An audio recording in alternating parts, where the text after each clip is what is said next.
Bonjour, bonsoir à tous et bienvenue dans cette petite vidéo en toute simplicité. Et avant de commencer, j'aimerais vous poser une question. Est-ce que vous connaissez Buffy contre les vampires ? Alors, si comme moi vous avez au moins 30 ans, je sais ça fait mal, mais rassurez-vous, on s'y fait, vous devez forcément connaître cette célèbre série des années 90 créée par Joss Whedon racontant l'histoire de Buffy, la tueuse de vampires. La tueuse qui est la seule et l'unique au monde et qui à chaque fois qu'une tueuse meurt se fera remplacer par une autre. Ce qui est quand même assez malsain quand on y pense. C'est donc pendant cette saison que Buffy, accompagnée de ses amis Giles, Willow et Alex, entre autres pour ne pas spoiler la suite de la série, que Buffy sauvera le monde et cette série a eu un énorme succès. Un succès qui ne m'a pas laissé indifférent. Alors oui, à l'époque de sa sortie, j'étais un peu trop jeune pour comprendre et regarder, parce que quand t'es enfant, Buffy... Moi à mon bisounours, je lui fais des bisous, des gentils, des toutous, des géants, des toutous. C'est moyen, mais par la suite j'ai rattrapé mon retard et je ne regrette absolument pas parce que Buffy c'est une excellente série. Des messages et des thématiques fortes et novatrices pour l'époque, des personnages ultra bien écrits et attachants, des dialogues mon dieu savoureux, et même si c'est un peu kitsch aujourd'hui, à la fois ça fait un côté nostalgie en mode ah ouais années 90 début 2000 et en même temps ça a pas si mal vieilli à part certains effets spéciaux. C'est de toute beauté. Mais bref, avec un succès aussi colossal, vous vous doutez bien qu'il y a eu des produits dérivés à base de t-shirts, etc. Ou alors ce magnifique pieu qui est... un pieu. Mais évidemment, il y a eu aussi des suites et spin-offs. Principalement des BD et romans qui, dans leur globalité, de ce que j'ai compris, étaient soit une suite à Buffy, une suite directe avec Buffy en personnage principal, ou des spin-offs de ce qui se passait dans la série à des moments où on ne voyait rien. Mais est-ce que vous vous êtes déjà demandé ce qui se passait après la série ? Je veux dire vraiment après. Parce que je vous avoue que moi oui, je me suis toujours demandé ce qu'avaient fait Buffy et ses amis après la série, genre dans les 20 prochaines années. Un peu comme ce qu'on a pu se demander après le dernier Jedi, ce qu'a fait Luke et les autres. Même si dans le cas de Star Wars, c'était pas très concluant. Mais si vous êtes déjà posé la question pour Buffy, ça tombe bien parce que c'est le sujet du jour avec le roman À chaque génération.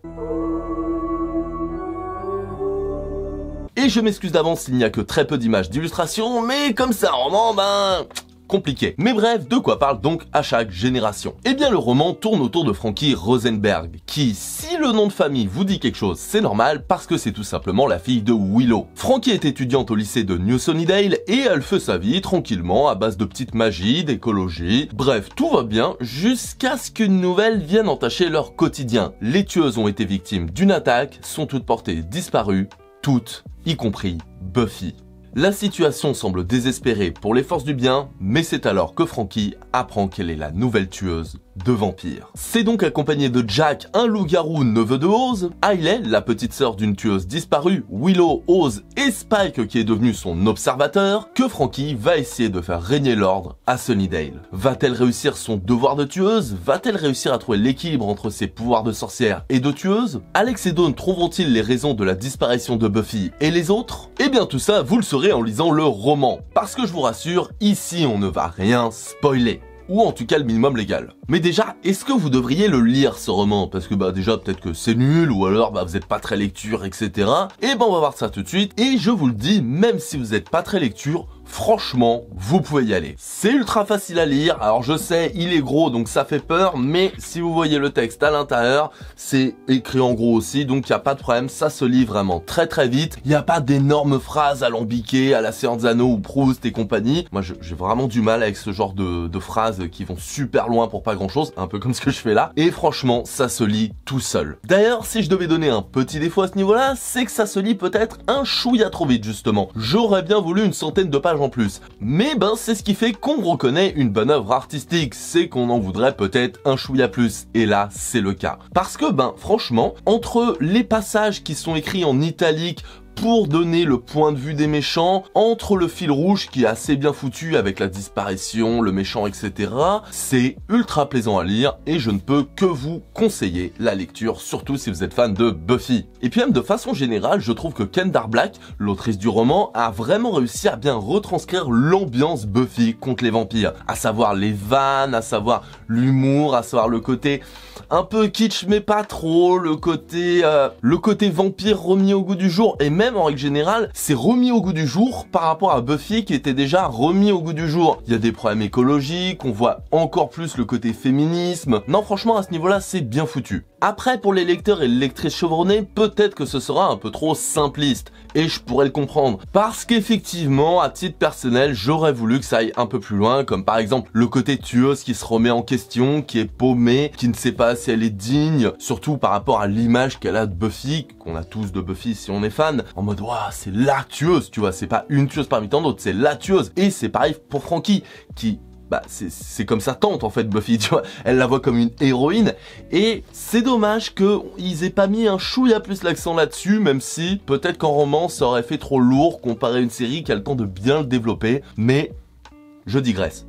Non, vraiment, en règle générale, l'ambiance est ultra bien foutue et magnifiquement retranscrite par les personnages, et que ce soit les anciens ou les nouveaux, ils sont tous vraiment bons. Alors certes, certains pourraient trouver que dans les nouveaux personnages, il y a un petit côté un peu copier-coller, ou en tout cas très inspiré des anciens. Genre Hayley qui a un petit côté Face, genre Jack qui a un petit côté Oz, d'un côté c'est son neveu, donc c'est logique, mais moi je vois plus ça comme un hommage qu'autre chose, et il y en a pas mal des hommages d'ailleurs à ce niveau-là. Hein. Par exemple, une relation amoureuse, je ne dirais pas laquelle, qui fait pas mal penser à une autre dans Buffy, mais c'est totalement assumé, et d'ailleurs l'un des personnages le dit que, tiens, ça me rappelle quelque chose. Donc franchement, c'est plus des clins d'œil et une patte propre à la série Buffy qui est retranscrite dans le roman, et je vois pas le problème. Et puis malgré tout, ils ont quand même leur petite particularité, les nouveaux personnages, c'est pas des copier-coller, et ils sont ultra attachants. J'aime beaucoup Jack avec son côté à la fois un peu flegmatique, mais pas comme Oz justement, qui est plus, qui a ses côtés un peu plus sanguins et qui donne un peu plus son avis de manière frontale, tu vois, il est moins neutre. Hayley qui est à fond sur sa sœur, qui veut la récupérer et tout,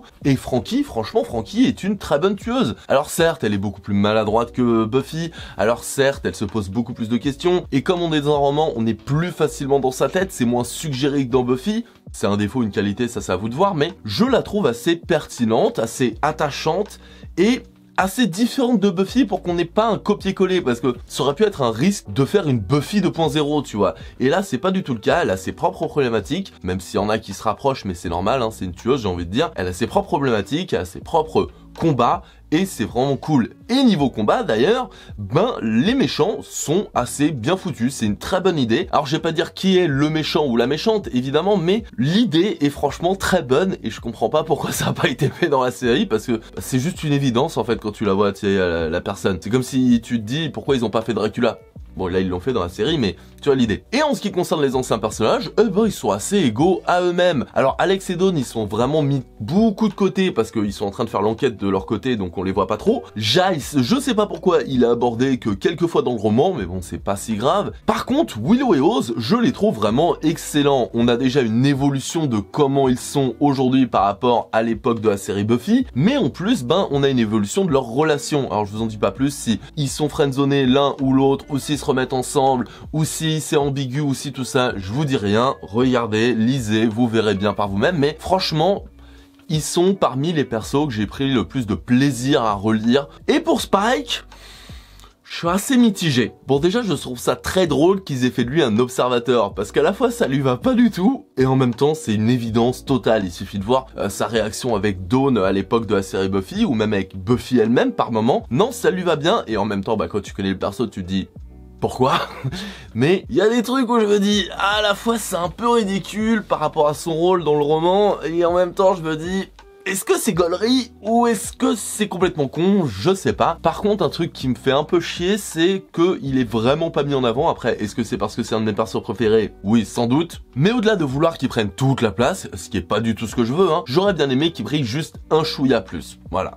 C'est le petit bémol pour moi, pour Spike, mais en vrai, c'est mon affection pour le personnage qui dit ça, on va pas se mentir. Non, globalement, les personnages sont bien développés, sont attachants, ont leur personnalité propre, et au service de certaines thématiques qui sont assez intéressantes. Alors c'est pas les plus innovante du monde, hein, mais ça marche très bien. On a l'écologie, parce que ben Frankie, elle est ultra écolo de ouf, et j'aime beaucoup cette idée parce que c'est vraiment, je trouve, dans la même veine que ce qu'aurait pu faire Joss Whedon à l'époque s'il avait fait sa série aujourd'hui. Et j'aime beaucoup l'idée de faire de Frankie une sorcière écolo, franchement ça va super bien avec. On a bien évidemment tout ce qui est lien, amour, amitié, familiaux, etc.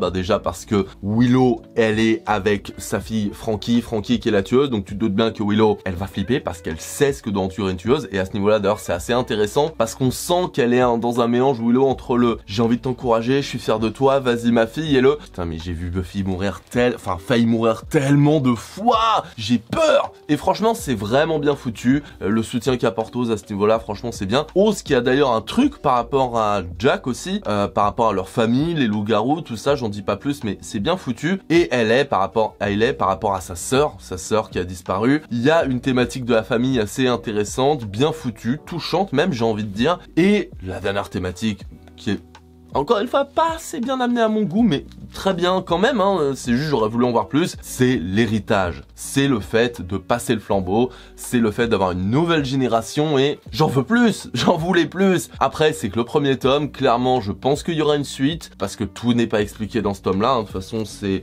beaucoup trop court, encore une fois regardez la grosseur des textes, franchement, si tu le lis en mode tranquille en une semaine, tu l'as bouclé facile. Mais peut-être que justement, l'autrice veut garder cette thématique de l'héritage sous le coude pour une prochaine suite, une potentielle suite, que j'espère vraiment.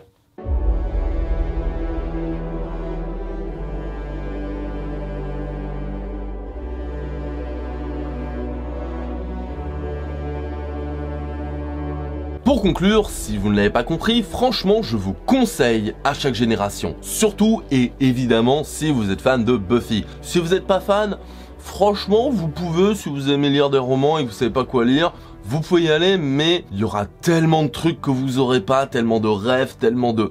C'est un roman pour fans, clairement. Et ça se sent clairement que Kendare Black, l'autrice, elle était fan et elle est toujours ultra fan de Buffy parce qu'elle arrive vraiment à la fois à retranscrire l'atmosphère et la vision qu'avait Joss Whedon à l'époque, mais tout en la remettant au goût du jour et avec ses propres aspirations dedans. Non, franchement, à ce niveau-là, l'équilibre entre fidélité et innovation est super bien foutu et j'ai vraiment hâte de lire la suite, vraiment. Donc voilà, cette petite vidéo assez chill est maintenant terminée, j'espère qu'elle vous aura plu. Alors, je suis vraiment désolé pour l'absence. Je sais que là ça fait un mois à peu près que j'ai pas sorti de vidéo et je suis encore désolé de ça. Je vous avoue que j'ai eu pas mal de petits problèmes perso en ce moment, alors rien de grave hein, mais des petits trucs qui t'empêchent d'avancer, d'être aussi créatif et avoir un rendement aussi régulier que tu le voudrais. Et puis avec la deuxième chaîne, la chaîne d'actu politique que je vous invite à aller voir si vous ne l'avez pas déjà vu, évidemment. Et par contre je vous préviens encore une fois, c'est du gauchias. Mais ouais, alterner entre les deux chaînes, essayer de changer de vision des choses tout le temps, c'est assez compliqué. Le temps, faut vraiment que j'arrive à trouver un meilleur rythme,